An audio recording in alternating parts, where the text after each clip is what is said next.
I'm Greg Gutfeld along with Emily Campagno, Jessica Tarloff, Jesse Waters, and she often gets picked up at the beach by seagulls.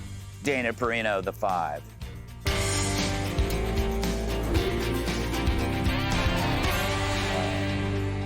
Operation Epic Fury racking up epic explosions. President Trump telling the New York Post, quote, "We're not going to be there too much longer. We're obliterating the bleep out of them right now." Case in point, a huge fireball erupting after a 2,000-pound bunker buster bomb turned an Iranian ammunitions depot into a 4th of July finale. Pete Hegseth says there's more where that came from if the regime doesn't wise up. If Iran is wise, they will cut a deal. President Trump doesn't bluff and he does not back down. President Trump will make a deal he is willing. And the terms of the deal are known to them. If Iran is not willing, then the United States War Department will continue with even more intensity. I didn't mean it flippantly when I said, in the meantime, we'll negotiate with bombs. But Democrats don't want you to believe your lying eyes. We know Donald Trump is a serial liar. Of course, the big lie he told the country was that he was going to keep us out of foreign wars and not drag us into another war in the Middle East. We also know he's been lying when he claimed that we were in direct negotiations with the Iranians and that they're going to give us everything we wanted. You said that the president's not really negotiating with Iran. Is that because you haven't been briefed as a member of Congress on the diplomacy, or you think he's flat out lying? Oh, I think he's flat out lying. And if calling Trump a liar doesn't work, why not call our military Nazis? Our military, up until this administration, reflected, for the most part, our country. It represented all the various religions, all the various races, all the various ethnic backgrounds, all the different the genders. And that is being dismantled piece by piece by piece. By making the military to be a white nationalist organization is absolutely reminiscent of Germany 1933 through 1939. And we cannot go there. Oh, man. Dana, there's so many people adding to the noise. Yeah. No one adds any information or tries to That was really extreme. It was extreme. I mean, I don't know where they found him. And Chris Van Hollen, he never said foreign wars. He said forever wars. So it kind of leads me to a general question. Who do you listen to in this situation? You have people who are like Joey Jones. Mm-hmm. Or Rob O'Neill, but then you have Iranians with a firm grasp of this situation, but there aren't a lot because we don't hear from them. So who do you listen to when you're listening to the administration and you listen to these people? How do you gauge? Well, I think if you are an omnivorous consumer of news and information, so you get a little bit of everything, then you certainly have your favorites or people that you trust. So like a General Jack Keane or a Joey Jones.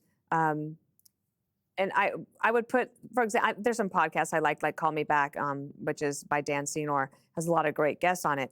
The thing is, as I'm listening to that, imagine that Iran was able to get the nuclear weapon on Donald Trump's watch. And Donald Trump had not done anything about it. And he knew that they were this close to having it. And he knew that the Israelis said, we have a chance because we've decimated their capabilities in all sorts of ways, but there's this one more piece and we need you, Mr. President. And President Trump said, nope, not going to do it. And the next president comes along and now we have a bigger problem on our hands. Could have been the other way too, right? Yeah. What if Biden had found out that they were this close, weeks away from having a bomb and didn't do anything? How would everybody have felt in the world? Things might have been much worse. So this was always going to be complicated. And the situation is very complex. It's very complicated. The solutions are complex and complicated. We are about 2/3 of the way through the 6 weeks that President Trump initially said. Now, he says a lot of things. We've won, we've not won. There's a lot. And also, there's a big delta between unconditional surrender and this negotiated deal that apparently the Iranians know the terms of. I don't know. And I think that the president, because he likes to keep his cards close to his vest and keep everybody guessing, that's why people are guessing. So I would guess, from my standpoint, to just say, I don't know. Jerry Baker has a great piece in the Wall Street Journal. He said, if you think it's won or you think it's lost, you are not telling the truth. Yes. We don't know. And you're betraying your intelligence. I don't think anybody knows. I'm really smart because I don't know anything. No, that's the sign of a smart person, is the ability to say, I don't know. Which is weird because Jesse never says, I don't know. But what do you know, Jesse? Well, it's so funny. So we know, because we're in television, when you book a guest like that they're going to accuse the military of being Nazis. Mm-hmm. So there's only two options. You know what he's going to say because the booker pre-interviews the guest. Right. So you want to put someone on the air to call soldiers Nazis. That's a programming decision by MSNBC. Or, and you've had this happen on your show, guest just comes out and just says something and you're like, oh my God. Either way, it's horrible, but we don't even listen to these people anymore. The U.S. air campaign is really starting to take its toll because whatever happened last night, this bunker buster on this underground missile city may have changed the course of the war, because now all of a sudden the Iranian president comes out and says he wants a ceasefire and the market rallies 3%. So this Pentagon press conference today, I took away a few things. Pete says morale is sky high. He says the intelligence is starting to show you're seeing mass desertions among the IRGC, and the next few days will be decisive. Then Kane comes out and says the targeting has changed. We're now doing dynamic targeting, so you can refuel the B-52s as they're over the target. They get a new target, new intel, keep dropping, and we're starting to hit nuclear R&D sites, storage facilities. We're really starting to step it up. And the bombing runs and the tempo has increased as we're bringing the Marines and some of these paratroopers into theater to give the president more options and also tell the Iranians, we have these options. Now, Greg, I don't understand what's going on with the Strait. The president is being very cagey. You have to think, before you send in men to do raids on the coastline or the island and ships, you have to make sure the Iranian targets are destroyed so they can't threaten that operation. That hasn't happened yet. That could be another week, maybe two. Trump's probably thinking, once the Iranians are so vulnerable and weak and we have the ability to conduct a raid like that, they may sue for peace to stop Karg from getting taken. I don't know. And we also have 40 foreign navies who've signed up to join, but they don't want to come in during hostilities. Trump may also be goading these foreign navies to get off their you-know-whats and get in on the action, because we don't use a lot of the oil that comes out of that strait. I have no idea what's going on. Or he could raid when the market closes after Friday. Who knows? But I know he's frustrated with the negotiations. And the New York Times reports it today.